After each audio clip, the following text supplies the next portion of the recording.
It is clear now that the events of the past week were nothing less than a deliberate, a coordinated, and a well-planned attack on our democracy. The constitutional order of our country is under threat. The current instability and ongoing incitement to violence constitutes a direct contravention of the Constitution of our country and the rule of law.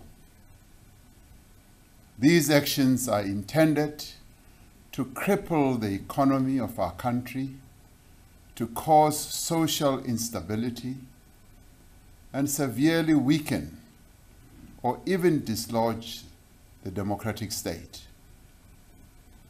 Using the pretext of a political grievance, those behind these acts have sought to provoke a popular insurrection amongst our people. They have sought to exploit the social and economic conditions under which many South Africans live, conditions of poverty, of inequality and unemployment that have worsened since the onset of coronavirus pandemic, and to provoke ordinary citizens and criminal networks to engage in opportunistic acts of wanton looting.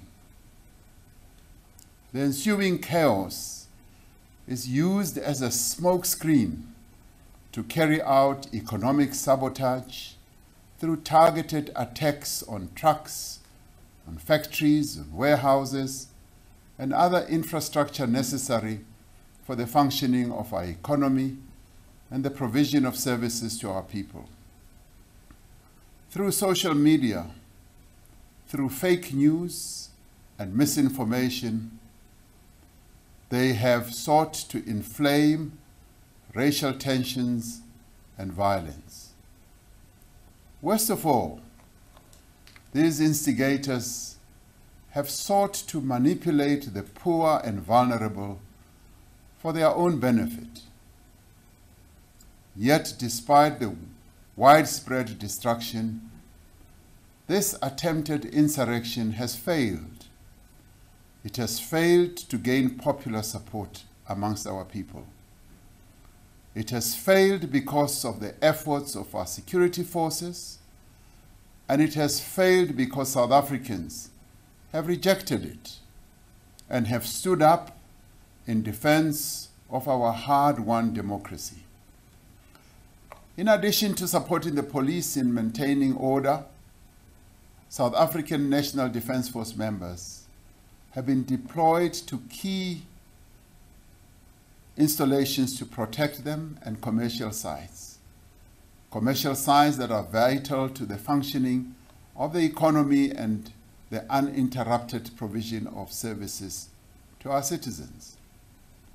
Specialized units of our law enforcement agencies are working round the clock to locate and apprehend those responsible for planning and coordinating this violence.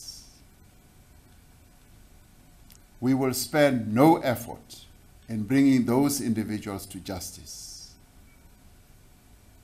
I want to repeat, we will spare no effort in bringing those individuals to justice. My instruction to the Commissioner of Police and his officers is very clear on this.